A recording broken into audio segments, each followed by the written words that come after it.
very good morning to you all and welcome to VPN. That's Views, People and News here on 933 KFM. It is 6 minutes past 9 o'clock and it is Saturday, the 26th of October. My name is Judith Atim. I'm your host. Good to have you. Thank you very much for taking time to be with us, to join us. So today on VPN, we're having two separate conversations for the 2 hours we're having. So from this hour to 10 o'clock, I'll be hosting Mr. Frank Rusanyakana, the Acting Executive Director of KCCA, and we're talking about the strategy to improve service delivery in Kampala. And then later, from 10 to 11, we shall switch to different guests, different topic. I'll be letting you know. But we shall be talking about social protection, the Social Protection National Dialogue 2024. That's from 10 to 11. I'll be letting you know who my guests are later. But for now, let me take this opportunity to welcome you, Mr. Frank Rusanyakana. Very good to have you this morning. Good morning, Judith. I'm glad to be here. My first time on the VPN program. But I also like to say good morning to the people of Kampala and the people of Uganda and everybody else who's listening to us this morning. And certainly it's not going to be your last. I'm going to love to engage you more because the issue of the city is an ongoing issue, and we definitely need to get updates. What's happening? Why is this not going on well? Why are the roads delaying? That's so right. we're going. I'm hoping we're going to be having a lot more of you on the show. And please, when we reach out, make time. I will, because I believe that one of the areas we have not been able to do very well has been communication, keeping a constructive communication line with the public. So you guys are going to be very helpful to get our message out, but also to help us answer people's questions because there are many, and I'm glad to be engaging. Okay. Yeah. So before we actually started the show, I was telling you that KCCA is suffering from a confidence crisis, and you seem to agree. People don't have a lot of trust in KCCA, and not just in your administration right now, which is still in acting capacity, but generally for all the years, KCCA, the perception there is KCCA is a very corrupt institution, not functioning, not managing resources effectively, and so on. And what is your thinking about this, the way the public look at you, at the institution? Yeah, I think, Judith, you are right. And there's been a big confidence crisis building over the years. We have a trust deficit in our city, and I see it a lot when I read comments on social media. I listen to comments. Anything we say on social media, I see that the default reaction is one of doubt, is one of thinking you will not do what you're promising to do. I think people are coming to this position because of what they've gone through over the years, which has been caused by a range of factors, which I think we shall be discussing. But let me say this, that as soon as we were announced as interim leaders at KCCA on the 25th of September, the first thing I did was have a conversation with the nominated Deputy Executive Director, Mr. Noel Robert, and our question was one: where do we start from? And immediately, it didn't take us long to agree that the first thing we need to do is to think about a strategy to restore trust. First of all, we need to restore trust within our ranks, trust within the staff of KCCA, trust between management and the foot soldiers who do our important work on the front lines, trust between the technical wing and the political wing to show everybody, to get a shared understanding that we are shooting from the same side. We are on the same team. Despite our political differences, especially the political wing, we are all trying to improve service delivery for the 4 million people who live in our city. But also trust between the central government and KCCA, because you see, KCCA is under the central government, and it is the central government to appropriate resources to KCCA. If the central government is not completely trusting that you're going to utilize the money well, to do what it's supposed to do, you'll have a problem there. So there is a trust. So I called my senior management team and I told them, guys, we have been given 3 months to do something. And I think this is going to be a trial period for all these various stakeholders to ask themselves one question: can these guys deliver this job? And we agreed on a set of things that we need to do, at least for now. And when we agreed on those things, we also decided to have a buy-in from the entire staff So I called in a meeting, I think on the 10th of October, of the entire staff of KCCA. There was about 1,300 people who gathered in our quadrangle, and we told them the things that we need to do to rebuild the trust of the public and the trust of all our stakeholders. And we agreed on a couple of things, and everybody agreed to do what they have to do to start running, and we do this trust rebuilding. So yes, it is true that there's been a problem with trust, but I am sure all is not lost. We can pick up the pieces, get our strategies right, and get running. Judith, any institution, the key thing is to understand purpose. Why do we do what we do? The moment we have a clear understanding from the top to the bottom, horizontally and vertically, everybody who works in KCCA should be very clear on the why are we here? What are we trying to do? Why are we trying to do it? Because when we get that clear, then the next question will be, what is the strategy to help us get there? Which stakeholders we need to engage? What plans do we need to come up with? How do we get there? And then number 3 is that, do we have the skill sets? And are we applying our skill sets correctly? Have we aligned our horses to run the right races?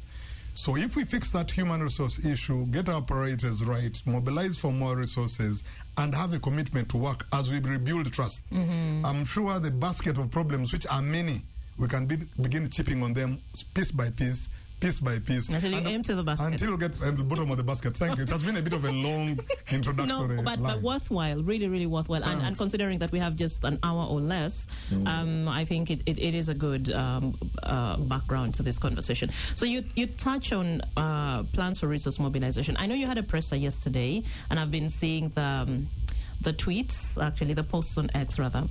But I want us to talk about, of course, your plans for mobilizing resources, and not just that, but also ensuring that the resources are well managed. Yeah, that's a very big question. The first thing is mobilization of resources, but the other thing is appropriation of resources to the right purposes. In terms, that means really, do we have our priority list right? I have been seeing a lot of comparisons. Every time I read the newspapers, even I keep seeing people say, it used to be great in the early days, but now look at this. It was better in Jennifer's time. And it's true, I remember Jennifer's time. There are things Jennifer did that she really transformed the city. Yes, and I can tell you. There are also weaknesses. There are also weaknesses during But then what people don't put in that conversation is that what were the resources then and what are the resources now? I can tell you, with no fear of contradiction, that our resources are about, when I came in, I found the resources were about a third of what they were in Jennifer's time, in Madame Jennifer Msisi's time. So the budget has been going down, the pressures on the resources are going higher, more people are leaving the villages, coming to the city. So there's been, you're saying you found the resources at a third? At a third. For example, what we have in our basket today is 30% what was there during Moses's time. Exactly. So what explains that? I'm going to get into that. Yeah. So there's that issue first. Money has been reducing, the pressures are increasing, the demands are many, more people, more services, so there's a pressure on resources. That is one thing. But number 2, when I got in, one of the first things I did is to speak to the various directors. And in particular, what struck me was what was happening in the planning department. Any city around the world, even if it's not a city, let's even talk about a municipality. One of the key things that you need to start with is the planning docket, because city management is really about urban planning. What do we envisage our city to be? How do we want to organize it? Do we have clear plans? Do we have a grand master plan for our roads, for our houses, for our residential areas, for our drainage system? Do we have plans?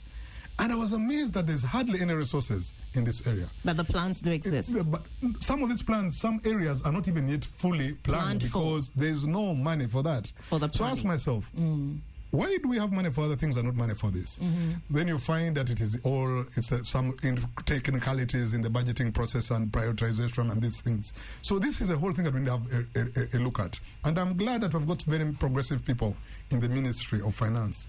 I intend to have some conversations about them, especially on budget allocation, things of budgeting. Because if we don't do that, we'll have a big problem. So planning is one thing. So you have a basket of money, but how are you utilizing this money? I can tell you, for example, people in Kampala have been crying out on the issue of roads. Roads. And I agree. I've been coming, when I was coming here, I saw the challenge I passed Actually, through. today it's a lot better. It is a lot. There are days when, like this last week, this week actually, it was crazy. But I can tell you that we get about 10 billion shillings from the Uganda Road Fund to maintain our roads annually. Think about that. Where does the money go? Is it put to... That's the limited budget we have. You can imagine that in Kampala to the amount of money you need to do roads. This is really a small piece of the cake. So that's why we're depending a lot on grants and loans. But that said, beyond, I really don't want, sometimes I say when we're dealing with issues, we don't want to spend a lot of time asking ourselves, how did the donkey fall into the ditch? It is important, but I think I want to focus more now on how to get the donkey out of the ditch. Yeah. How do we, therefore, utilize the limited resources that we have to make the impact that we are seeking as we build trust and mobilize and advocate for more resources? We know that our country has very many problems, and we agree that we have a limited resource envelope. There will never be enough money for everything because we are a relatively poor country, but of course there's hope that we can turn our fortunes around. But for now, how can we utilize the limited resources that we have in to deal with the basket of problems we have? So we've come up with a list of priorities. And I can tell you that between now and December, we're going to try to make an effort on the potholes in the at least in the central division here in the city. We recognize that the city is the heart of the economy. Our big monies, the people, the big taxpayers are here. They need to get to work and be productive. So we're going to try our best to improve the road network in the city. At least deal with the potholes. And also there are a couple of roads, luckily enough, right now we have a number of projects running under the World Bank and under ADB funded projects, where there are some roads which my engineering team has said, no, this one we can actually pledge and say, we are going to do these roads because we have money for them and we should be able to do something. Roads like, I can give you an example, roads like Chebando, Sentema 1, Muzito, Luwafu, Suna 1 and Suna 2, 8th Street here, which everybody has been complaining a lot. We can do something about this even before December, before the end of December. Wamala, Mutesa 1, Old Mobende, all these, and even Port Bell Road. I think we can be able to do about 3 kilometers of that road by the end of December. So this is some low-hanging fruits that we can work on immediately with the resources that we have to show Kampalans that it is possible to start resolving some of these issues. Yeah, so Frank, just a little bit on the ADB loan in particular, because I remember the public didn't know about this money until a WhatsApp message, I think apparently from ADB, began to circulate with threats that, okay, if KCCA does not actually utilize this money, then they would have to pay it back. And then suddenly we see all these heavy moving equipments on the roads and so on. And it makes people wonder, how are decisions made? If money has been allocated and money has hit the account, why must it wait for a certain period of time past the implementation deadline for the grantor to actually threaten and then action is taken? How there's some lapses and some laxity in the area of supervision. Now, for example, just to give you like a big picture impression of what goes on. So the bank says, we are going to give you this amount of money to do the following roads. These are our conditions which you have to meet. And then you go through an evaluation process, you find the contractors for this job, you give them the job. The contractors, when they start working, first they need to mobilize for equipment, get themselves set, begin to do the job. And when they do the job, every time they do the job, there has to be a consulting engineer who looks at what they've done, certifies that they've done it correctly in the quality that you need. It is upon giving those certificates that payments are made. But even before payments are made, there's a whole audit process that takes place. So there is all this bureaucracy associated with, which is supposed to ensure value for money and eliminate poor quality shoddy works. But of course, these spaces, we have seen over time that they also porous spaces for corruption and delays and people refusing to do what they're supposed to do for private interests. Yeah. So this means that we have to streamline monitoring and supervision, but at the same time keep our eyes open on corrupt practices and on unnecessary delays and people not doing their work, not showing up in time. So, but I have a feeling, I've had a conversation with our director of engineering. He's a very progressive fellow, and Engineer Kankwasa, and we have said together, we have agreed that we need to up the supervision, we need to be checking on these people to make sure the contractors do what they're supposed to do in the time they're supposed to do it. Because there's also even a financial advantage in delays. Because every time they delay and they say the delays are not on their part, there's some penalty we pay. So there's even a benefit to the contractors enjoy. So we need to be serious about it ourselves. And I think it's some house cleaning to do in that area. I need to confess. And I've talked to the engineers. I've said, my friends, the public out there cannot give us an extra chance. That's we need to up our game, pull up our socks, put all hands on deck, and deliver a job. Yeah. So it's still in line with that. I saw yesterday, again, you're saying KCC has a zero tolerance to corruption. And I also read the comments that actually came in from the public in line with that. And, you know, it's because it is so cliche in our country now. Everyone from the presidency to, let's say, even an LC1 will tell you we have a zero tolerance policy towards corruption, but it is just words that people are now tired of just hearing. The words never seem to translate to action. And I hear you talking about all these gaps that you want to plug, but I'll just, from where you sit, how does corruption manifest?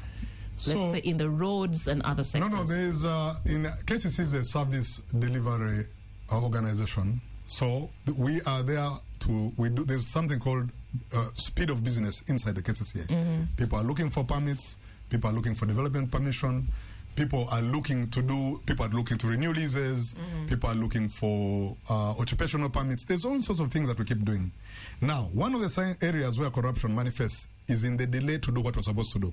So somebody comes and asks for a permit, you know what they're supposed to do, you take time to do what you're supposed to do until they give you some inducement to speed up what they're supposed to do. I reached there and I found people complaining. We put in our application. It's now 2 years, 3 months, 4 months. Now, because you are delaying to do what you're supposed to do, these guys end up doing buildings without permits. And then we are saying, you're going to put our lives of our people at risk, but they say, but you're also not processing in time. Yes. So that's one area. So are you working on your turnaround time? Yes, turnaround time. I've already committed. We've committed our people. We shouldn't take more than a month for between an application coming in, as long as the applicant has filled in whatever all the requirements. We can't have a month, and we're going to put a monitoring team to monitor the turnaround time. So we can know who's sleeping on the job, who's missing, and then also there's going to be whistleblowers. Number 2, we need to have an in-house monitoring team. We have set up a CID unit led by an assistant commissioner of police. Afande Tom Magambo was kind to send us 6 people. They sit inside our office, actually on my floor. And the whole idea of these guys is to monitor and look for criminal elements within our ranks. Because we've told our staff, we cannot rebuild the trust and change the way people view us if we do not do something deliberate about and serious action. So there's 2 things. 1, you have got the CID unit. Number 2, you have got a monitoring unit that is checking that everybody is doing what they're supposed to do in the time they're supposed to do it, delivering on key deliverables which are time-bound. But also, when we find mistakes, we have a process of rewards and sanction, rewarding good behavior and punishing wrong behavior. That's at the administrative level. But also, there's the criminal element. We have a court there, KCC court. Well, if you commit a crime, there's a state attorney who can sanction your file, and before you know it, even you, a member of staff, can be appearing in court en route to Luzira. Because if we do not immediately show beyond words, I agree with you. You say we have zero tolerance. But if somebody asks you, in the last 5 years or last 3 years, how many people have been arraigned in court? And you don't have anybody you're arraigning, people will doubt that you're serious. But here is an opportunity for us in the new leadership to demonstrate that we can actually do what we say we are going to do. So briefly, let's talk about court awards. I know when you joined KCC in 2023, KCC at that time had a legal bill of close to 50 billion shillings, part of which resulted from consent judgments. These are figures for 2018. So when it comes to court cases or awards that KCC is supposed to give up, what does it look like? Right now, you'll notice those are the figures of 2018. You'll know that they have now come down drastically, almost by 50%. What has happened is that I was Director of Legal Affairs before becoming... Are you still holding the same position right now? Yes, I am substantively Director of Legal Affairs, and but then acting ED. One of the things I realized, I looked into that, and I was shocked about the size of awards and the amount of money we are paying in liabilities. And it has many things. Of course, everybody will first think that people are just settling out of court for the sake of it. No. We actually win about 80% of our cases. But even those 20% cases we lose and settle also are very huge. But what is causing that? I realized that in KCCA, people are looking at the legal department as some sort of fire brigade. So you create a fire. After the fire has come up, you call the lawyers to come and extinguish it. I am saying no, that's not the approach. We need to be proactive. Avoid cases coming up, yes. Dealing with them. Avoid it. So everything in KCCA comes out of a legal framework. If it is something doing physical planning, there's a Physical Planning Act, there's a Building Act. There is a law that governs everything that we do in KCCA. There's nothing you do that is not provided for in some law. So my question and my style of management is, from the word go, all these directorates who are going to do their work, every step of the way, they need to have legal oversight. So that we raise the red flag at the right time. Don't do that, you're not allowed to do that. That will cause us problems. We don't need to first get into court. We need to solve problems before they happen. Yeah. So this preventive, proactive approach, I can tell you, in the last 1.5 years, has turned around that thing, the court awards issue. But also, the truth of the matter is also the way. Can you imagine that we have this duty to do roads, but Uganda also acknowledges that land is privately owned. Everywhere you go to put a road, however much the public is crying for it, the moment you start, they say, now we need compensation. You have entered my land. So they want to sue you. And many times have those kind of things. So it is really a multi-pronged question, which requires a multi-pronged answer to it. But we are focusing on it. And we are going to have a sort of 360 view of how to deal with it, and I'm sure we shall register. Well, thanks a lot, Frank. We're going for a break, but before we do that, I'll just tell you what we are going to discuss when we return. We want us to talk about the transport mess, plans to actually organize a city such as border registration, having buses like Pioneer buses, taxi parks and terminals and so on, but the mess in the city continues. We also want to talk about waste management and also justice for victims of brutality at the hands of KCCA enforcement officers. This is VPN. We'll be back after the break. Welcome back from the break, and that's right, we're streaming live. You can actually watch us on our digital platforms. We are on video and also streaming, so you can listen to us on audio and you can as well watch the conversation. Of course, I'm joined by the Acting Executive Director of KCCA, that is Mr. Frank Rusanyakana, and we're talking about a lot of things. But Frank, before we went to the break, I told you I want us to now talk about the transport mess, because that's a very big issue for a lot of city dwellers. So there are plans, of course, that KCC has had to streamline the transport sector, having green spaces in the heart of the city, which worked so well, I think, when Musisi was still here. But now when you go to the city center, you see the mess. The borders are all over those spaces where they were not supposed to be. It's just so uncomfortable moving through Kampala. Issues of border registration. We were supposed to have buses, and I don't know the status of Pioneer buses right now and the other buses that are supposed to actually help us move. Organizing taxi parks and terminals on the outskirts of the city. I don't know how far that is. Let's first talk about that, then we come back later and talk about waste management. Okay, I agree. This is a very serious issue, Judith. Of course, I had in my presser, we were just talking about the kind of things we want to do in the next 3 months.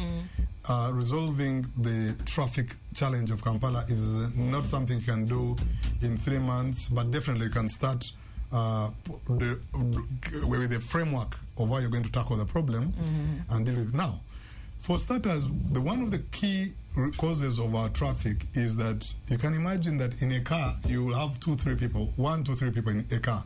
So sometimes I look at the traffic mess and I say, can you imagine for over a kilometer you might have just about 150 people stuck, and you see so many cars, but it's just 150 people who would have fitted in one bus.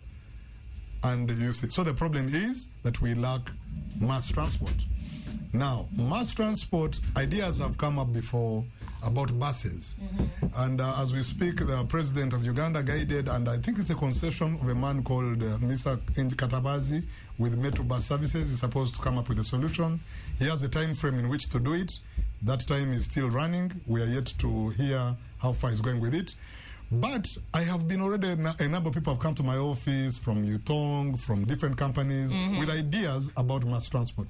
Our engineers in-house, the other day when they were briefing me, told me that we are first about complete designs of fast bus lanes.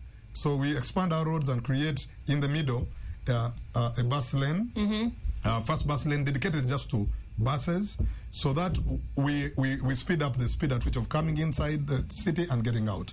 Another thing we're looking at, which we're even working on now, we don't even have to wait for long, is the signalization, traffic lights.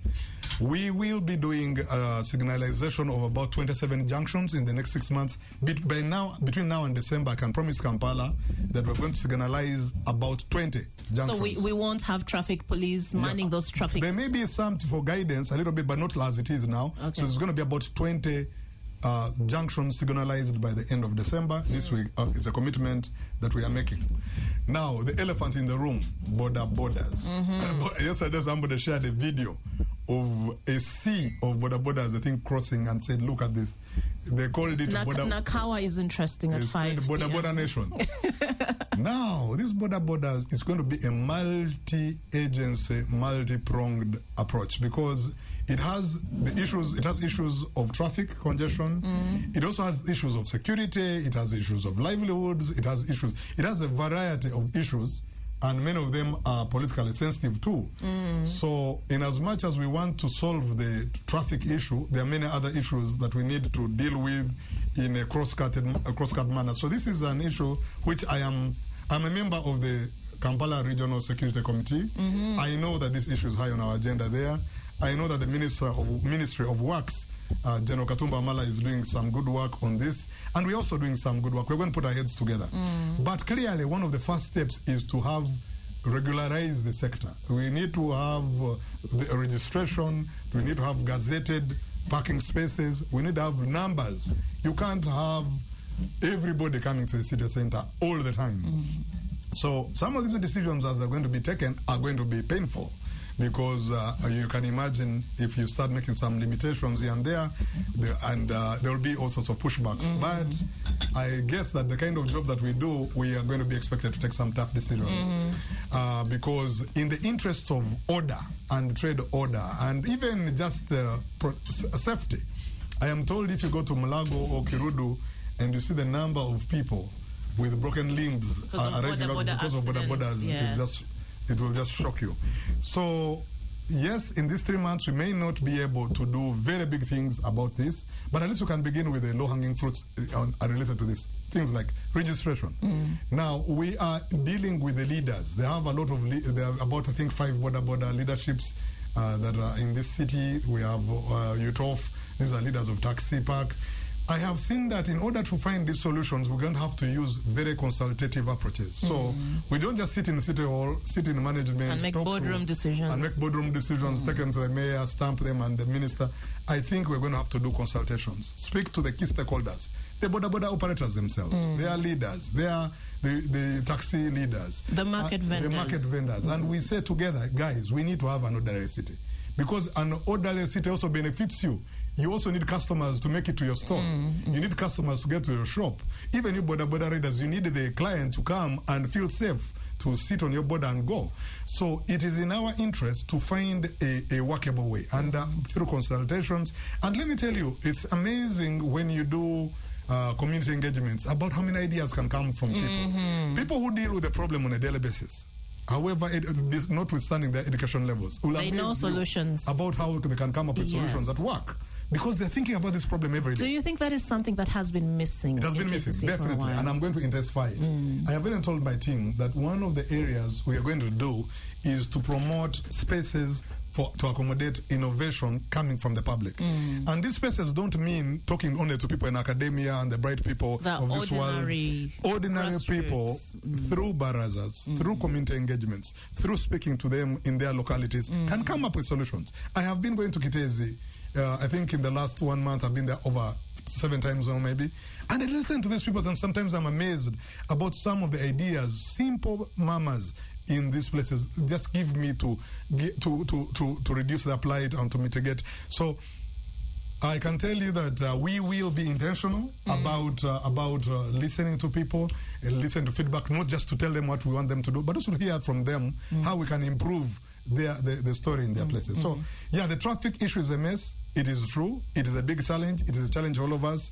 And I know that even the central government and His Excellency are very concerned about this. But I can promise Kampala, it's high on our agenda. We're going to keep thinking about it. We're going to learn, because this is not something that is only in Uganda. When I was in Nairobi, I saw there was a big problem with the traffic. It is a problem in all cities. We can pick a leaf. How are other people dealing with the same problem? We are not the first people. So hopefully we'll craft something to deal with it. Okay, interesting. So I'm glad you also touch on the issue of Kitezi. But before we go into the broader conversation of waste management, what are you doing to actually ensure that victims get justice in terms of, say, also resettling people? Because one of the issues, I think, when the disaster happened, when the waste collapsed, some of the residents were saying, look, we've been here for this time because we've been promised compensation to move, but it has never come for years. What is it? What are you doing to actually have this issue resolved? Let me first begin by painting a portrait of the damage and that happened, because we cannot talk about compensation unless we have a good diagnosis of what really we are dealing with. So when the accident happened on that one unfortunate day on the 10th of August, we had houses that were completely submerged by rubbish and they were destroyed. Then we had houses destroyed by excavators coming in to rescue the people. So that to break through houses, to create a way to get to the dump site and pull out survivors. 24 houses were destroyed in that area. Now, after the mudslide, there was a channel, a water channel, which was blocked because of the rubbish garbage slide. And now there was a backflow of water. That water submerged 81 houses, partially and completely, including storied houses. It is incredible. I went there, I couldn't believe it. That's shocking. Now, while that happened, there was a constant risk that the remaining mountains of garbage might slide over and kill the people in the neighborhood, because so we created a buffer zone that was covering about 200 meters from the accident scene. Within those 200 meters from the buffer zone, there is close to 500 homes. 200 meters? Yes, within 200 meters around the buffer, there's 500 houses or homes in there. So in terms of numbers, there's a huge number of people we're dealing with. So there was the question of, one, we needed to make sure that river or that water which is submerging houses stopped. So we had to bring in excavators and reopen the channel.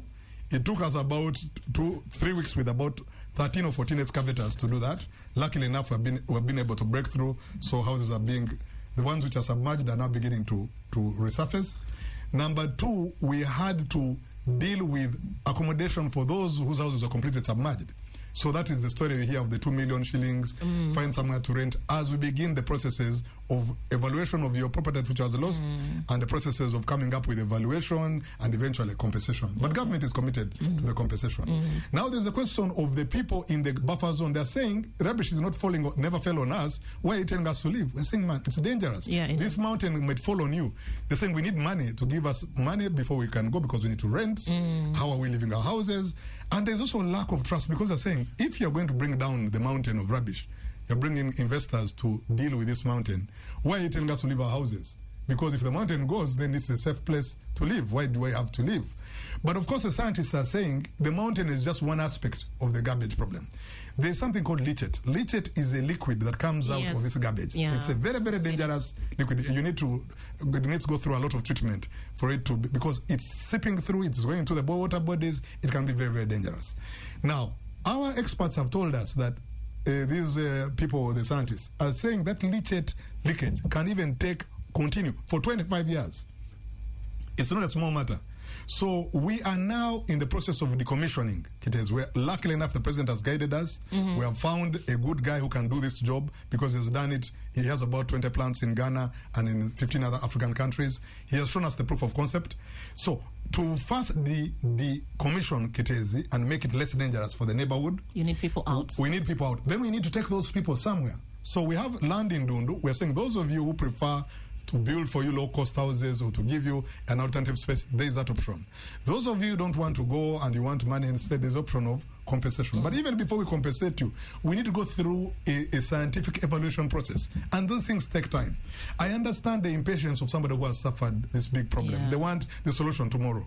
But the way public money, public finance works and expenditures, we need the processes. There has to be survey, there has to be evaluation, there has to be an amount agreed upon. You have to write a cabinet paper, take it to cabinet, it gets approved, come to Minister of Finance, find the money, take it through KCC, channel it to the right people in an accountable way. So there's all these complexities. So, and of course, the trust deficit that you talked about earlier also is something that...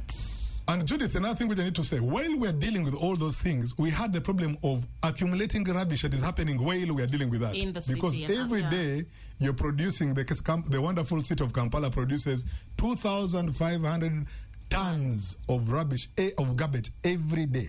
So while we are dealing with this problem, we also have to run quickly and find alternative spaces to dump this accumulating rubbish in while we are dealing with that. So now these alternative spaces, we have to go to Mukono, we have to go to Entebbe, talk to our sister local governments, say, guys, open for us your places, let's dump here for the meantime, as we try to find an alternative landfill, because we can no longer go back to Kitezi, deal with the Kitezi problem, find an alternative landfill, and deal with it. And now the problem is that we need between 200 and 400 acres, because the next time we get an alternative landfill, we need to put a buffer zone of 500 meters so that this thing never happens again. So 500 meters around the landfill. That means we need a minimum of 200 acres. Comfortably, we need about 400 acres within 30 kilometers from Kampala. Now, you know that's very difficult to find that kind of land within 30 kilometers from the city. So we're also speeding up that. We're working with several sister agencies to speed up that process. So around, and while all this is going on, we've got concessionaires who are picking rubbish and don't know where to dump it because they are stuck. People in the houses are saying, pick my rubbish. But where are you taking it? Where are we taking it? So it's a whole complicated ecosystem. We are sitting around the clock, leaving office at midnight, trying to figure out this garbage thing. But I want to promise Kampala that we are putting our best resources to this, and hopefully we shall ease the problem. Is this a problem that could have been avoided, in your opinion? Yes, as I told you, it's a planning issue. But you know, I want to give it to our predecessors. I don't want to blame them completely, because I can tell you that for the last 5 or 6 years, decommissioning Kitezi and buying another landfill has been on the priority list of KCCA. We have submitted it to Treasury several times asking for money for this. Several times. Even the Committee on Presidential Affairs has put it in its recommendation. Provide funds for decommissioning Kitezi. Unfortunately, I think because of the limited resource envelope, we never got these funds. So there's been a challenge. But I know, for example, since the report came out in 2015 to decommission Kitezi, if we had taken action then, wouldn't have lost these people. But we've learned our lessons. We've learned hard, painful lessons. And luckily enough, right now, the government seems to be bent on developing a national solid waste management policy, so that we look at waste management, solid waste management, not just as an issue of municipalities and urban centers and small town councils. It should be a national issue. We should have a national solid waste management policy with a lead agency and good resources doing this. We are picking good lessons from how other countries are doing it, and hopefully we will use this unfortunate story as a watershed moment to come up with sustainable solutions for waste management moving forward. Thank you very much. It is 9:47 a.m. We'll take a break, and when we return, we'll open our phone lines, so you could give us your thoughts. Be part of the conversation. Join us. I'll be reading the phone lines shortly. You sit here. Welcome back from the break. This is still VPN, and our phone lines are opening now. Give us a call on 0393. Just a minute. 0393 933 933, 0393 262 933, 0393 262 934, 0393 266 933. You could also reach us on 0701 933 934, 0751 933 900. The acting KCCA ED, Mr. Frank Rusanyakana, is here with us. We're talking about the strategy to improve service delivery in Kampala. Give us your thoughts, guys. What do you think, or your questions? The man himself is in the studio, ready to take on all your questions and respond. But as we wait for a call to come in, I just want us to talk about how you intend to actually improve the working relationship between the technical wing and the political wing, because that's something that has always come up time and time again under different leadership at the authority. We have a caller? Just a minute. Hello. Yes, hello. Good morning. Good morning, sir. My name is Patrick Savoyo. Yes, Patrick. And I would like really to thank the acting ED for the hope that he raises. These are the things which we needed to hear with the previous leadership of KCCA. But even when you listen to the previous ED being guided and assisted by Mr. Pondo to take heed of the advice, you do see them feeling sweet, no giving alternatives, like having the status quo, no innovation, no hope, and listeners are seriously looking at how can the situation change. But listening to Mr. Russo since he took over that mantle, we are hopeful that I think what we need is government to give full support, because the spirit is there and with willingness, and that's what the public needs. I thank you. Thank you, Patrick. Thank you very much. Hello? Hello? Okay. We'll get other calls later. Frank, if you could respond to...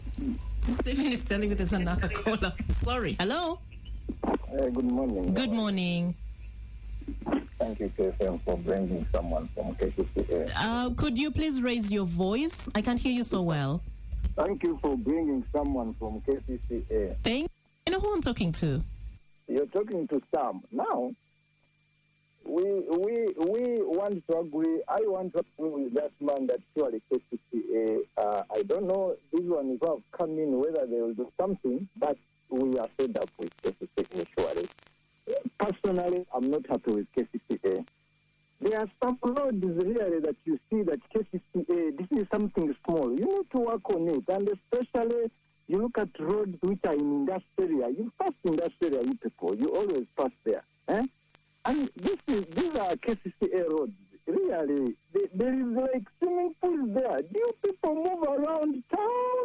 Or only you do in your offices seated there? Or you don't mind about people? Thank you, Sam. Thank you. Actually, Frank had talked about this earlier, but you'll have another chance to respond to Sam's concerns.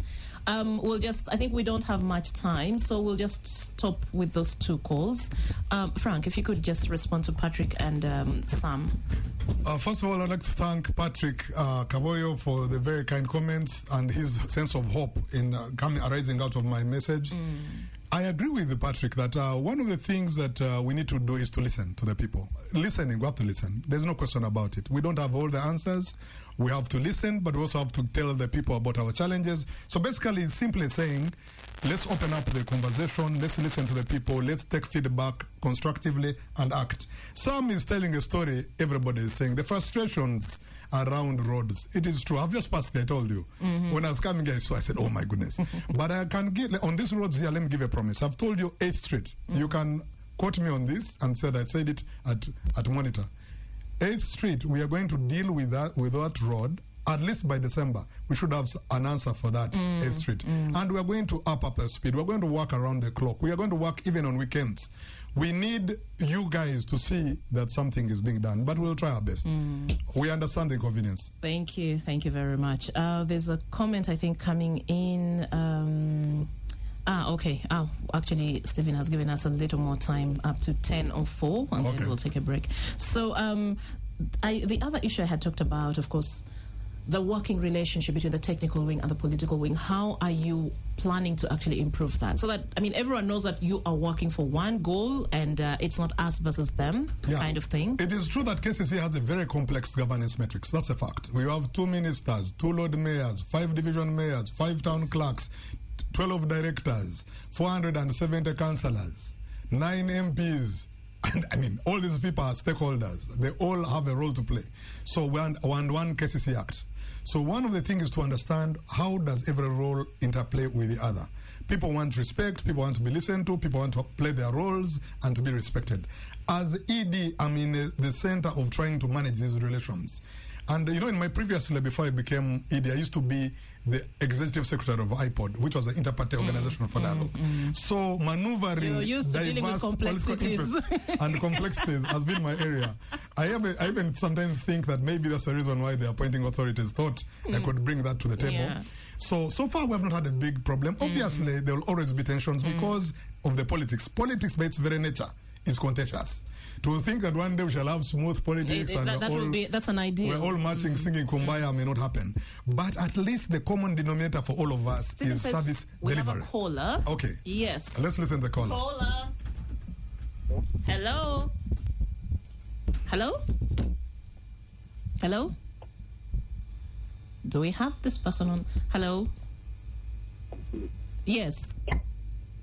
Good morning. I can't hear you. Could you increase your voice a little bit? So we can hear you louder. I'm called Philip. Calling from? Philip, your connection is so bad. I don't know why. Hello? Okay. Let's just proceed. We can't really get him.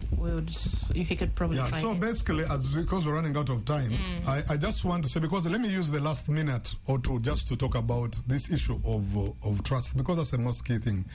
I know that the basket of problems in our city are many. There's no question about it. I know some of them have been caused directly by us, laxed on our part, not doing our bit. But also other things have come out of resource conference. But there's also problems of the city itself, mindset. So we're talking about garbage, but you find people throwing garbage in the middle of the road. You find our own people, not even, because there are certain things which are common sense things. You have a part to play. You're not just receiving services. You also need to think about it. When you're using the road, when you're throwing rubbish, when you are doing all these kind of things, there's also a part.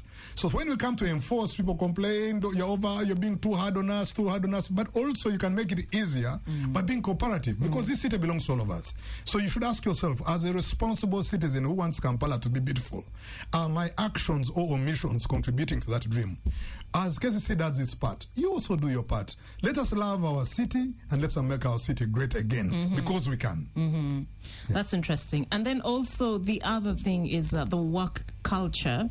I don't work at KCC, but we do here. I mean, it's actually public knowledge that there's a toxic work culture. That's true. How do you intend to actually change the culture? We are building a very, very strong team at KCCA. We are going through a lot of staff engagements to build horizontal and vertical engagements to build trust within ourselves. I said it at the beginning that one of the first things is to build trust within the institution. Now, this toxic environment has been built around nepotism, corruption, favoritism, cliquism, and all sorts of very, very toxic things. But those toxic things are not insurmountable if they can be correctly diagnosed and you have a deliberate approach from the top. For example, anybody knows that my friends in KCCA know that I am not a person who's going to allow Lugambo and backbiting and all these kind of things, because we need to focus on results. Exactly. There's a big thing which I've seen. I've seen that most of our directors, for example, have not even applied for ED and DED positions. For me, that's a big statement. It is a statement from them saying, we are comfortable. We trust the guys who are at the top. Yeah. And I think we can build on that. That is a very good step. We can build on that and build wider consensus, take it lower, and wider. And hopefully, but I agree, it's a big problem, but it is not insurmountable. Okay. Yeah. So there's one last comment or question that has come in. The situation in the Kampala markets is not any better. President Museveni directed in May 2023 for these people to return to KCCA from their market association leadership. But there are so many issues like sanitation, issues of power, there are wrangles, and so on.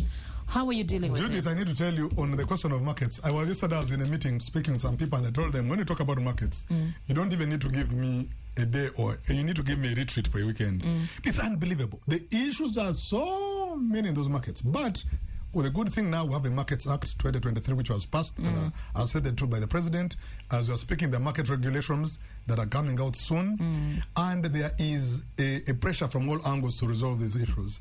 We're going to use two approaches. We're going to implement the law. We are going to implement the law in line, and also we're going to implement the presidential directives to the letter. But in the process of doing so, we're going to do it in consultation with the vendors themselves. I believe through those consultations we shall agree on how to move forward, and therefore deal with issues of how to pay bills, how to keep markets clean, how to keep them organized, how to organize ourselves in relation to KCC. There are all sorts of interests. While we have taken over those markets, there's some interest in those markets which want to continue to undermine KCC's authority over them, because these are money things. There's a lot of money incentive on all sides, and I can't tell you a lie that in 10 minutes I can tell you issues of though I'll need to come back here to talk about markets. We actually want to have you just markets many alone. times. I need to come back. I know you're quite busy, but I do hope during the times when you feel you have some time on your hands, you can always reach out and tell us, guys, I have this weekend, can we talk about something? We would always give you the platform. Of course. So we just have like 3 minutes to go. I'd just like you to give us just your final comments. So I want to thank you so much, KFM, and I want to appeal to especially our friends in the media fraternity. You know, there's something going on social media. Sometimes I read social media and I get surprised. I get shocked. Actually, even maybe I should say, I get scared. Because there's a lot of misinformation and disinformation. The solid media people that we have, you guys need to take your space and command this space, because there's too many lies going out there. People are not paying attention. People are just saying anything they want. And when we have a completely messed up communication system, then we can't keep our eyes on the ball. So I am using this moment to appeal to you guys in the Fourth Estate to be our partners. We need to change the mindset. We need to change the way we think about things. We need to restore hope in our people to know it is possible to change our fortunes, and yes, we can. Stephen is telling me the phone lines are actually blowing up right now, and we're just leaving. So, guys, where have you been? We've been telling you to call. We'll come back one day. Okay, Stephen, do you think we can take one? No, it's fine. One? We'll come back. Just one. All right, let's try and see what they have to say. Yes, I hope the connection is clear. Hello? Hello? Okay, that's your chance. You've missed. Hello? Okay. But let me say to the listeners, those who are blowing up the phone lines, that means you're interested in the topic. That means you want to engage. You have a leader who wants to engage, so we will get opportunities to engage. Okay. For sure. Hello? Yes, good morning. Good morning. We are speaking to Ibra. Ibra. Yes, thank you so much to host the Eye of the Kampala. I appreciate with his word, and his words are so convincing. So what I wanted him to fight about is these ladies of the KCC who are working on the road. For so quite long, they have been complaining that their money has been not been paying. They have been lamenting. So please let him work upon that department. So concerning the extremism of Kampala, we Ugandans, we are very dirty. We should believe that. Because cleanliness starts from yourself. If you don't clean yourself, no one will like you. So we Ugandans, we are very dirty, and let him fight hard to fight for our country. Thank you so much. Thank you, Ibra. And let me just give you an assurance. As I am speaking right now, we have resolved the issue of the salaries for those cleaners, having our mamas on the street who earn very little, not being paid on time, because we know they're doing a very important job, and these are our people. We will treat them well, and we shall pay them on time. So this is something that is high on my priority list. You can be sure of that, Ibra. Okay. Thank you very much. My other guests are walking in. Frank, we do appreciate you for your time. And I know with KCCA, we are never going to be done. So just know you always have a platform. We're always ready to have conversations with not just you, but any member from your team. Thank you so much. Thank you. Enjoy the next segment of the show. Thank you. How are you? conversation. We're talking about the Social Protection National Dialogue. And my first guest is already here with me, Sait Atukunda. She's the Senior Program Officer, Communications, Expanding Social Protection Program at the Ministry of Gender, Labor and Social Development. Sait, good morning. Good morning. What a unique name, I must say. Sait, my name is Sait. So you can see further, you can see through all of us. Yes. Okay. Yes. Thank you. Thank you for making time as we wait for Joshua to make it here. I think he's around the corner. Yes. So let's first talk about this social protection, the national dialogue that's coming up. The social. What can you tell us about it, just briefly? Maybe, Judith, if we can first probably get to understand actually what social protection is. Let's start from there, yes. And then I wanted us to start with the dialogue and then we come to what it is, but we can start with what is it and why is it important? Why should we pay attention to this issue? Thank you very much. Yeah. Now, social protection... move closer to your microphone. Thank you. These are interventions put in place by government or even individuals, organizations, to really help people get out of some kind of uncomfortable life. You know, social protection are programs that are meant to improve people's livelihoods. They are meant to address risks and vulnerabilities. They are meant to empower people, protect them against falling into lower levels of poverty.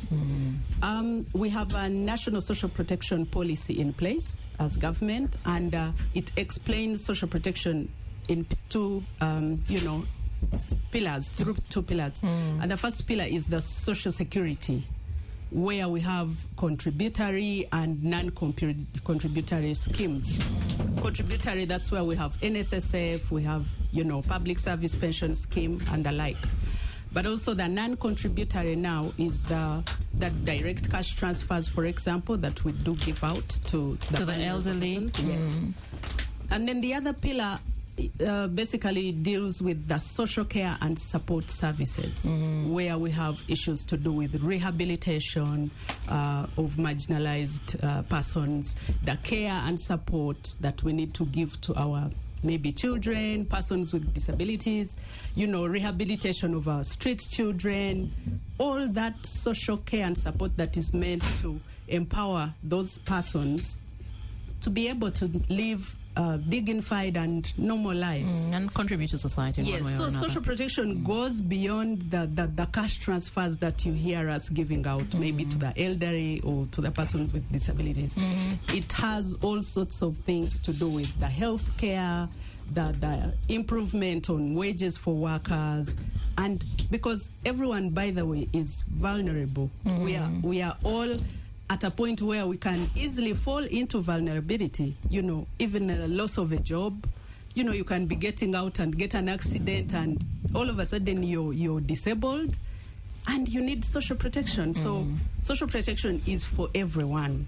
So we are looking at how can we work together? How can we have conversations that are meant to help us focus on the life cycle approach to social protection, so that we have interventions that cover the children, so that by the time they are old, they are not now waiting to get SAGE, but they are empowered right from infancy. Infancy. We should have vaccinations, immunization, interventions. When they are in school, there should be school feeding programs. There should be mentoring, and that's social care and support all around. When they get to employment, they should find a comfortable environment where they can work, get well-paying jobs, and make money and be able to save, so that by the time they are old and aged, they have something to fall back to. But also when someone is empowered at an earlier age, it's very easy for them to have that social mobility at a certain level. Oh, yes. So you're not constantly struggling. If your parents were riding a bicycle, at least you should be able at a certain age to afford a car. Yes. If your parents were renting a tiny small house somewhere in the slums, you should at least move to a much better and safer environment. I get it. So that's what social protection does. So we came up with a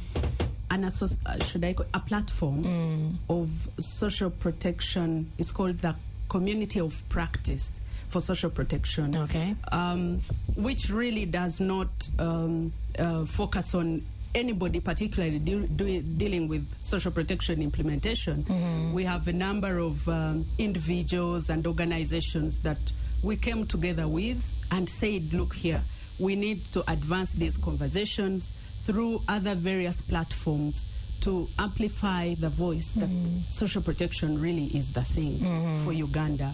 And actually, I'm happy when we see even government really giving social protection attention, because in our National Development Plan 4, which is coming into effect, and it's in line with our theme for the dialogue this year, it clearly identifies social protection as an enabler of an enabler for human capital development.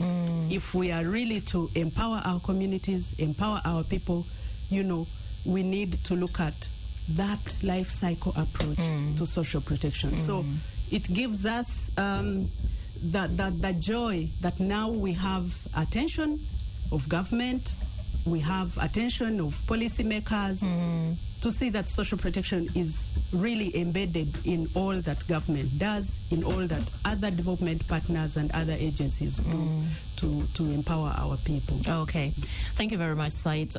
If you're watching us online, on video, on our digital streaming platform, you would have noticed that our other guest just walked in. But if you're listening, then you wouldn't have known. But let me take this opportunity to welcome my other guest, Mr. Joshua Onyang, who is the Monitoring, Evaluation and Learning Lead at the Uganda Parliamentary Forum on Social Protection. Joshua, good morning. Yes, good morning once again, and sorry for the delay. How did our stairs treat you? I saw you panting. It's yes, good exercise. In fact, as I was walking up to the top floor, I was asking the lady that brought me that how do you deal with your persons who are disabled? Do you take the studio down, or they don't have the studio at all? Well, So those are elements of social protection that we need to discuss on. Yes, but also you see with technology now, there's that flexibility, so we can actually reach out to you in your office and still have a conversation. We can have you phone in, so we have that flexibility that accommodates. But yes, in terms of having a physical participation, that's definitely a problem. It's a challenge that we are all aware of. Great. Yes. So I want you to also weigh in, but first tell me, at the Uganda Parliamentary Forum on Social Protection, what do you do and how do you contribute to this conversation, and let's say also maybe shaping policy to support social protection? Yes, thank you once again. So the Uganda Parliamentary Forum on Social Protection is an advocacy forum. In other countries, it would be referred to as a pressure group, but really what we do is we talk about issues on financing of social protection and coverage within Parliament. So we try to operate within the mandates of Parliament, since our members are largely members of Parliament. So the duties that we provide beyond advocacy and awareness creation on the elements of social protection is we also go on to ensure that there is oversight for these various social protection programs, so that they are reported at national level. And we also do, from these monitoring visits that we carry out across the country on the various social protection interventions, we ensure that these policymakers, who are the members of Parliament, are able to pick critical issues from the various regions around the country and report them on the floor of Parliament, so that policy decisions are made at that level that could enhance development and also enhance the quality of life of the people of Uganda. So, when you talk about social protection, this is not a conversation that we have regularly, and I encourage you to break the cycle so that we have more, because the more you talk about something, the more people understand, the more they appreciate, the more they can lobby and push for it.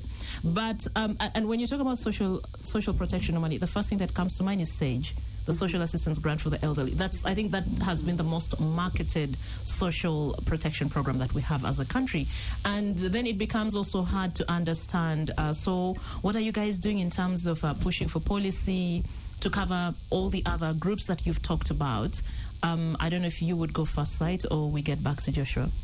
Whoever wants to go first, please. Okay, maybe I could start with addressing the issue of SAGE. So SAGE, first of all need to state clearly that we've always had social protection in Uganda. As my colleague already intimated, it is public and private interventions. That means government could take lead, development partner could take lead, a family member could take lead. Yeah. So it really is something that we have engrossed in our ubuntu. For instance, when you have people dying, naturally we come together with what we refer to as Mabugo in Uganda. When we have someone getting married, we ensure that we give them something so that they can not start become insecure after the wedding. So those are all elements of social protection. But then as a government-led, as a national program, we had SAGE coming in. So that is our baby. And before we could expand across the life cycle, I think she's addressed the issue of the life cycle, that we need to cover people from the time of conception to the time someone exits. Yeah. So that is what you call life cycle, from the womb to the tomb. That is very critical. But SAGE, she will enhance on it. But SAGE was brought in by DFID at the time, now the FCDO. FCDO, and initially they were targeting 15 districts. And they said, okay, we have this and that was a pilot. Yes, which is being implemented in Asia, is being implemented in Brazil. But we thought this would benefit you in terms of developing the human being. And we have this category of persons who are old, do not have any source of income, and are very vulnerable. So that is why we started with targeting the older persons. We expanded it, and in 2018, we're able to achieve a national rollout that ensured that SAGE, and that was also from our advocacy as the Uganda Parliamentary Forum on Social Protection, to ensure that SAGE is a program that is covered countrywide. But it is critical that we have programs that cover us across the life cycle. The only issue that, of course, we keep throwing to government, and they say we have limited resources.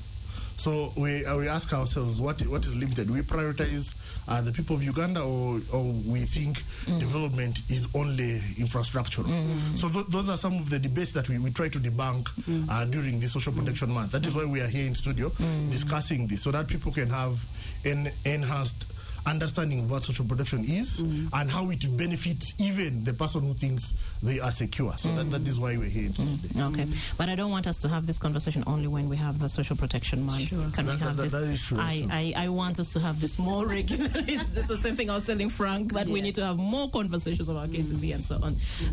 So you talk about, of course, that is like a default response you'll get from government, whether it's from here or whichever agency or ministry. There's always a concern, resources, we don't have enough resources, which is also true. But with the limited resources that are available, what can be done, right? Yes. So in terms of resources, like what are you looking for, let's say, to have this social protection fully rolled out, so that, let's say, even if you don't cover 100% of the population, but at least a significant number of the population is covered. Like, how much would that be? So we have what we call an investment case. I may not have the statistics right offhand now, but an investment case has been developed, which we are going to use as a lobbying tool to Ministry of Finance. Because this question has also been intimated to us several times, that how much it is that you need. But you see that how much cannot be reached as a figure. Because the dynamics of the population are changing every day. Yes. And even the body that is given the mandate to provide us with the accurate statistics is not providing us with the accurate statistics. So it is from these statistics that we are able to calculate and so how much and who it is that we can cover. It would be a colossal sum to go down and try to collect this data on who's vulnerable, who needs it at what stage. But what we are advocating for at this stage that we are at is that, okay, yes, now we have the SAGE, which covers persons who were not working before and are vulnerable, but we also have the pension scheme that covers people that were in government. We have the NSSF, which in some cases is also not, is a social protection platform. But it's also quite a bit exclusive. It doesn't include everyone. Yes, it's a bit exclusive. In fact, the other day we were talking about social protection to the informal sector. So they have this scheme called Mazima. So Mazima has been in operation for 10 years. And they have a membership of about 2,900 members. Now, when we're talking to our colleagues at NSF, they said those 2,900 members is our daily admission at NSSF. Yes. So you see that we have elements there. We have to now go down to the roots and ask why is it that this category of people, the informal sector, who this Mazima is targeting, are not voluntarily contributing towards their pension or protection in the time that they get into shock. So those are issues that we need to debunk. We cannot debunk all of them right now, but it's a critical issue that I should throw out there, and many would maybe say it is an issue of mindset change and maybe appreciation that we will not always be secure. Shock can happen at that's the thing, and that's what I wanted us to talk about. How do you, for instance, protect youth? There today, you have you are employed, you are surviving on your paycheck and so on, and then tomorrow you fall on hard times, you've lost a job and so on, and you off work for quite an extended period of time. What does social protection look like for these categories of people? Thank you. Well, to be able to provide a comprehensive social protection system, there's some level of structure that we need in place. To begin with, we need a national social registry, for example, for our country. And I must say we are in the process of developing that. We are actually doing benchmarking visits. Actually, this month alone, we've had quite a number of international visits where we are benchmarking. We want to learn from those that already have that social registry in place. We also need to enhance or, develop the registration system. NIRA has been doing that, but then you wonder whether all Ugandans are registered, for example. So we are saying if we have a national social registry in place, it's going to help us target the targeting mechanisms for those that really need the support at any point of time. You see what happened during COVID. COVID happened and caught us unaware. Lives were just thrown upside down. We didn't have any register in place, and the support went to people that probably were not even eligible for it. It benefited those that could actually take care of themselves at a time, and others remained vulnerable. So we are saying we need to first see that we have those structures in place, have those systems in place, so that now we can tailor our interventions to the very vulnerable that we already have in our data system, so that they receive the care and support they need. Okay. But also we are developing a number of strategies. We have the National Social Strategy in place now. We are working on the social care and support services framework, so that we do a lot of capacity building for our social care, providers. People need care, Judith. People need the support. People need to be socially accepted, and they know there's somebody that cares. So we need all these things in place. The school feeding system, for example, in schools, I'm glad Ministry of Education really is doing well. They are working on that. Ministry of Health has also been doing great in terms of medical. Though we now there's still a lot definitely that needs to be done. There's still a lot more, but what I'm trying to drive at here is that we are on the right trajectory. We are aware that a problem exists. We are aware and we're working towards and we are working getting towards a solution. That, putting policies and frameworks in place so that when we get that point of implementation, we have where to start from. That's interesting.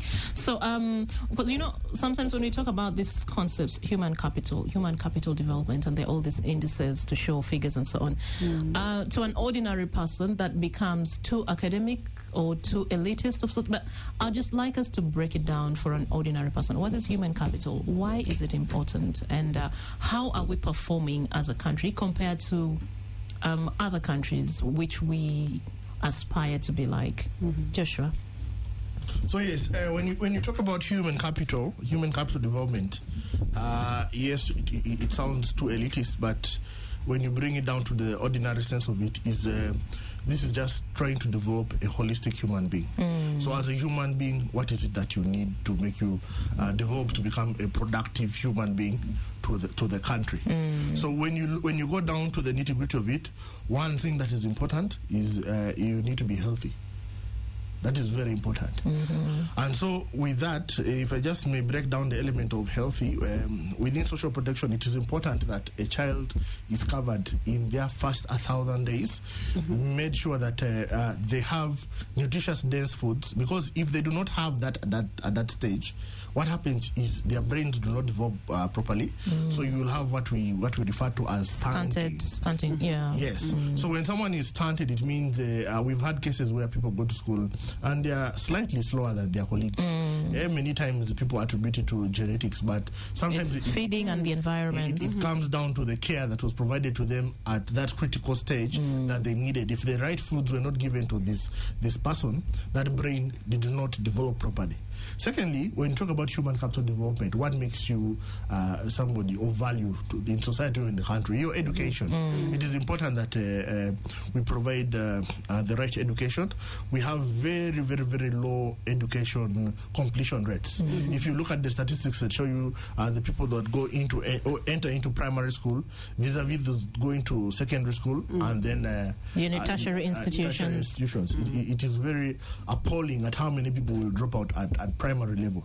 And what is important for a human being and as a country is that you develop the right skills that make you employable, that make you able to earn a living for yourself without necessarily depending, say, per se on government, although government has the mandate to ensure that its populations are secure, or that does not leave you at the mercy of people to ensure that you have a dignified life. Now, for the elements of people that have not had those opportunities, that is where the component of social protection comes into place. Social protection now comes into place to backstop, to backfill, to ensure that that these people are provided with some sort of cover, they're secure, they're provided with some sort of skills. There are different social protection programs that will come in place, and when they're giving you, for instance, the money, they will ensure that you have a numeracy skill, you get tailoring, like we have a program that is being implemented by the World Food Program in West Nile region called the Child Sensitive Social Protection Program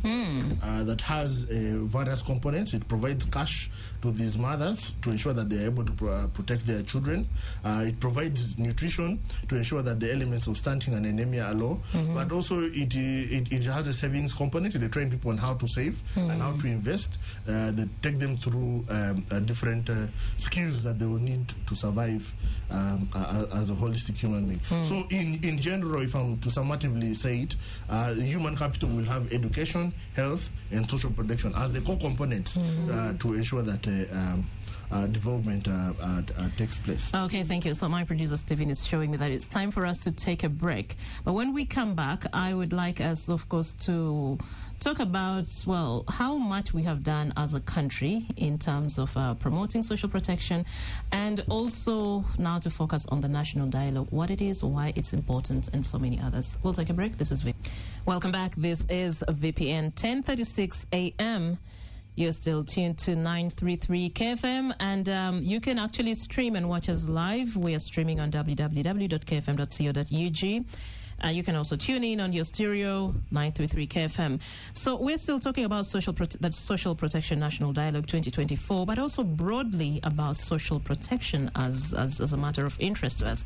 And my guests, once again, are Said Atukunda, who is a Senior Program Officer Communications, Expanding Social Protection Program at the Ministry of Gender, Labor and Social Development. I also have with me Mr. Joshua Onyang, who is the Monitoring, Evaluation and Learning Lead at the Uganda Parliamentary Forum on Social Protection, where they do a lot of advocacy, talk about financing for social protection and also coverage on the floor of Parliament. So, Said and Joshua, now let's now move and look at our achievements as a country. I know it's not much, but like you said, there's progress being made in some areas, so there's still a lot. We still have a long way to go. So what are the small achievements that we've made as a country? And then later I'll hear from Joshua about the national dialogue, which is coming up. Thank you very much. A lot is happening in a small way. For example, under SAGE, we had a pilot, like he earlier mentioned. Then we rolled out now countrywide, though the age was increased. So we've been advocating for lowering of the SAGE eligibility age From 80 to at least 75, and then 70 until we reach 60. maybe. Okay. Yes, Okay. but in the meantime, at least there's a very strong likelihood that we'll soon get an endorsement to allow persons with disabilities to access SAGE at 75 years. Okay. That one has been really concluded. More discussions are ongoing to lower it further. Parliament already endorsed that proposal that SAGE eligibility age should be lowered. So we are waiting on Cabinet to now make a conclusive decision. But we are waiting on funds. Okay. Once Yeah, funds are availed, we'll get there. And what will the funding still be like? How much would you still be giving? Actually, the proposal was to lower the age and increase the grant.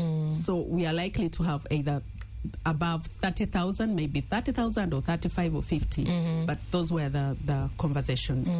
We've also had discussions to now pilot a child grant for disability children, for disabled children. That conversation is also, actually there's a feasibility study supposed to be commenced. It was supposed to start this October to see how we can begin a child disability grant in Uganda, because we realize, like he said, children are really vulnerable, but disability is not inability. Yeah, that's true. Once supported, they can do something. They can do a lot. The health insurance scheme, it's still ongoing. Still discussions are already at cabinet level. So we are hoping funds available. If we have a health system in place, then we can have a better life for everyone. NSSF, you see, really approved the midterm access, and people are able to get their money and do something, but also opened up for voluntary savers, which was not there before. So people are now voluntarily able to save their money and be ready for any shock that is likely to happen. So all those small conversations, but also generally we've had very good awareness about social protection generally, though the advocacy continues. We want to ensure that these small initiatives that we have, I don't know whether I should call them small, we want to see them expanded. We need to expand the scope and coverage of these programs, but also work with development partners in so many ways. Like he mentioned, World Food Program in West Nile. UNICEF is also doing a lot there. Actually, World Food Program is now about to pilot support to refugees. There are older persons there in refugee camps. So they are trying to work with us under SAGE to see if we can reach the 80-year-olds in the camps, to see whether they can also start getting a grant. So, but those are pilots now. Like I earlier mentioned, we are in the right direction, but we want to see how we can scale up these support, initiatives. Okay. Yes. So let's talk about the amount, of course. That is quite a contentious issue. A lot of times when SAGE is mentioned, people are like, oh, but what does 25,000 shillings a month do for an elderly person? I just want you to give me an impression of what that money really does when you engage with these elderly people. Sure. What kinds of improvements in their lives are we seeing with the 25,000 shillings? Thank you. I may not exhaust all, but there are Just a few. lot. Just a few. We did a survey last year, 2023, and found that SAGE beneficiaries, about 90% of them spend this money on food. You can imagine, because they are not able to work for To themselves. dig and They're so not able on. to dig, so they spend the money on hiring labor to get people to dig for them. They buy posho and beans. They have children they take care of under their households. So they spend 90% of them spend the money on food. We found out that 53% also spend on healthcare. On the 25,000? Yes. They use it to go for, when they get it is when they go to the hospital to do some checkup. They've been ill for quite some time. So this 75,000 has come in because we deliver it quarterly. They get 75,000. Once they delay, they get 150. So they use it to get medical services. About 13% use that money to pay fees for the little children they take care of. And maybe that brings us back to us now who are still young. We produce children, and most of us send them to our grandparents to take care of them. But and we're not don't even escort them supporting with- the Yes. kids. We don't send money there. We don't send support, or we send so little. So when they get it, they pay for school fees. So all these small things, that 25,000 is really doing a lot of things. Yes. That's interesting. Joshua, let's hear from you now about the national dialogue and why it's important, and what are the issues that you expect to bring to public attention? Yes, so the national dialogue, first of all, as my colleague had initially intimated, we have what we call the Social Protection Community of Practice, which is not yet formal but an informal organization where we bring different stakeholders, different duty bearers that discuss issues to do with social protection. And I like to relate it to the current ULS president, who talks about banging the table as a means of advocacy. Back on track. Yes, and so this is our own way of banging the table. We've brought together a group of like-minded people, and we are banging the table. We are saying this money that you're providing for social protection is very little. We have a population that is very vulnerable. When you look at the statistics, for instance, say about 20% of Ugandans are poor. Entirely poor. And then you have another statistics that shows 40% are vulnerable. So what that vulnerability means is that they are just slightly above the poverty line.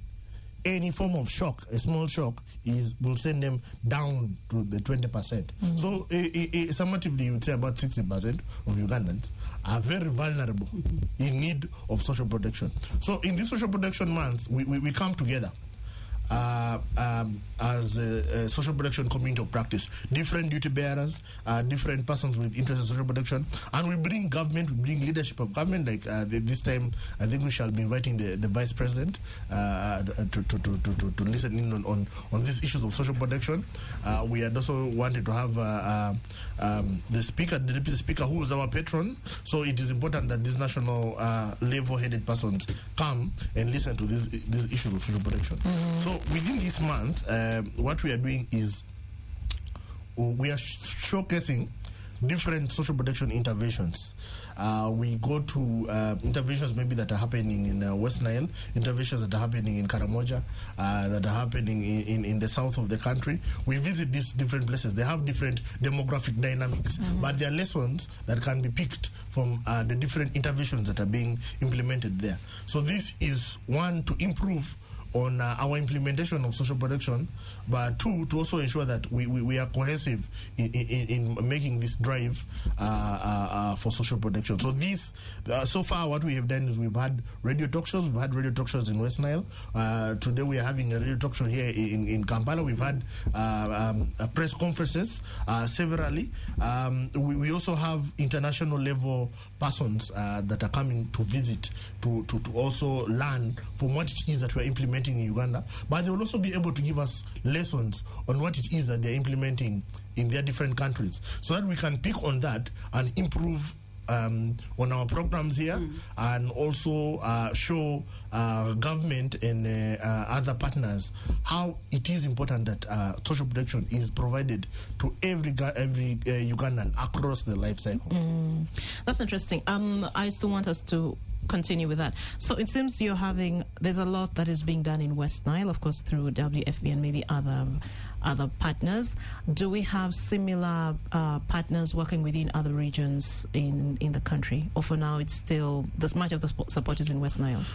No, the reason why I keep beating on the West Nile project is because it is a case study of child sensitive. So they target children, which is not something that is done in other parts of the country. Okay. But the model has been copied. We've had it also being implemented in Lamo. Lamo is There's also a border district. It also has a refugee dynamic. Yes. Yes.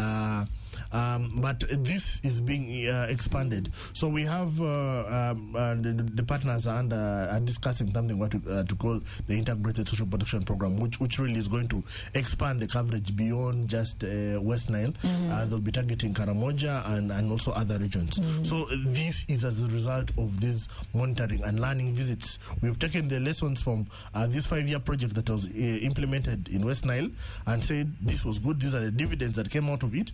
But we have a place like Karamoja that has similar demographics as West Nile. Why should it only be implemented here? So it is being expanded. And now as we talk, of course, we are beating also on government's door to say we have these vulnerable persons who need to be protected. And we need to ensure that. Stephen is telling me we have a caller. I think this is interesting.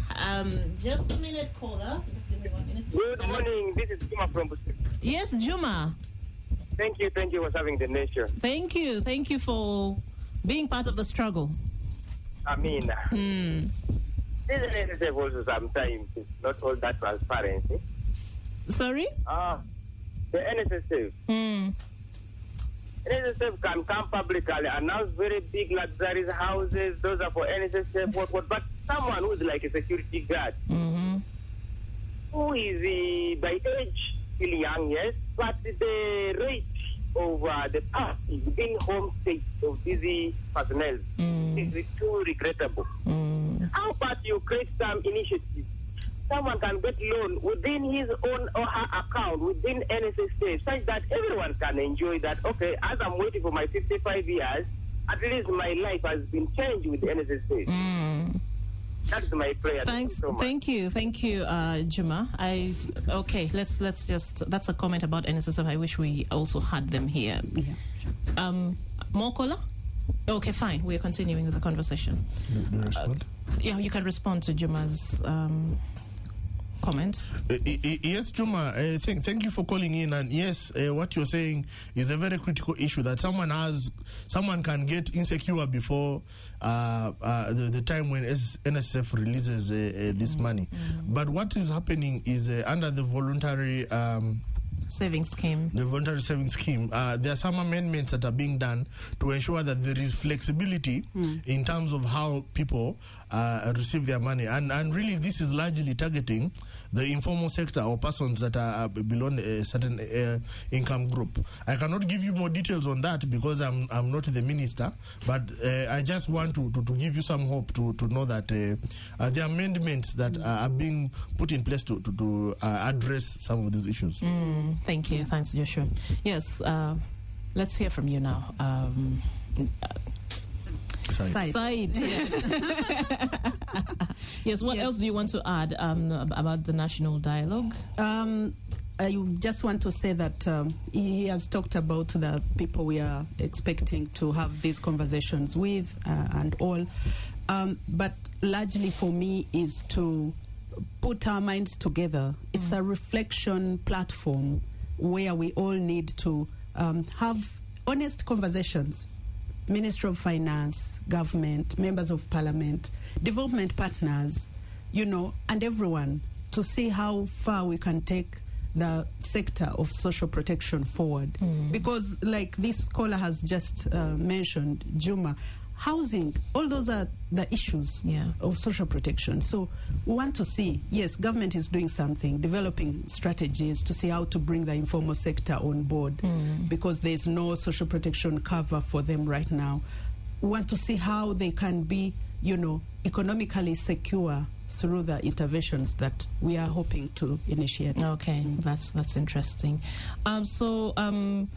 The Ministry of Gender, of course, plays a very critical role in this. But what more is it doing to push for social protection that, maybe we haven't talked about?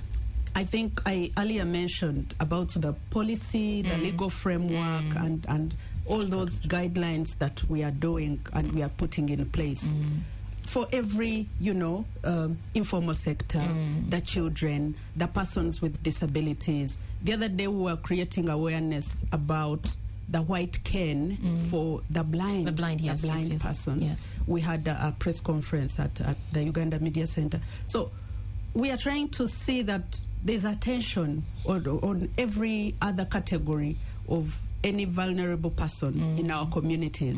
We want to scale up, the social service workforce, like I earlier mentioned. We want to build that capacity. They are there, but are they equipped? Are they well paid? Do they know what they're supposed to do? And then also the institutions of learning.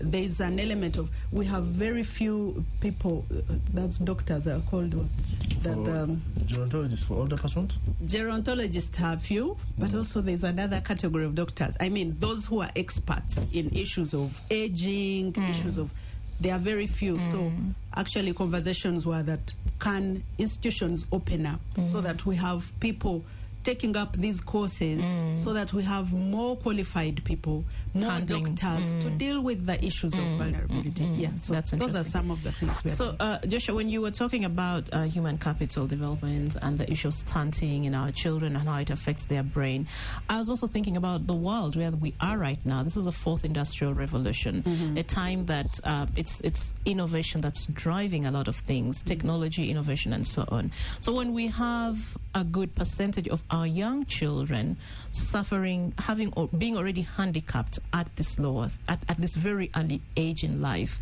20 years from now, what does this mean for the country when others are going to the moon and launching this and that, thinking of going to Mars and so on? What does it mean for our population? That's a very good question that you've asked, and I cannot holistically answer that question because in whatever simple way you can. Sometimes I also sit down on my bed and I wonder what is it that we're heading towards, because the statistics first of all show that 78% of Ugandans are under 30 years of age. Yes. Two, we are looking at those very high levels of stunting. And the element of education is not being pushed hard enough.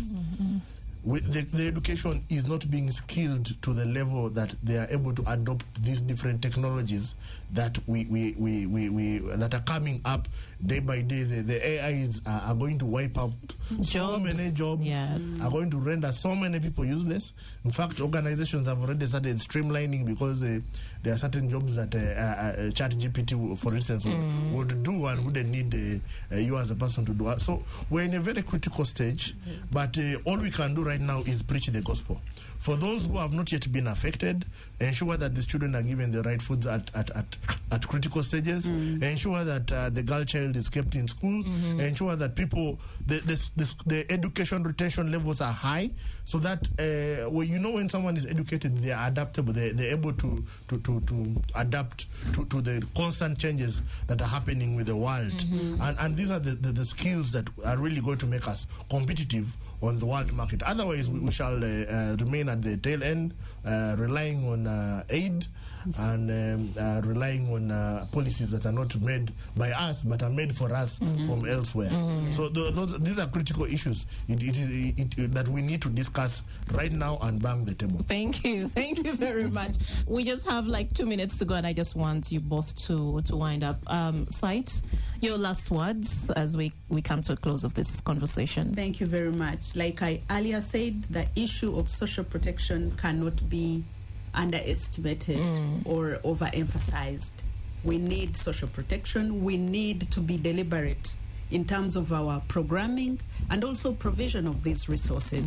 It's a high time, us who work with government, us who are in government and even in private sector and everywhere, can we bang the table, like my colleague has said? Can we ensure that we are deliberate in our thinking, in our programming, in our planning, and in our allocation of resources to these interventions, so that we have a wider coverage of scope and interventions, for the vulnerable people? Thank you. Thanks a lot. Joshua, your parting shots. Yes, I think we've had a very fruitful discussion. 1 hour does not do justice to the issues that could come out about social protection and why it is important.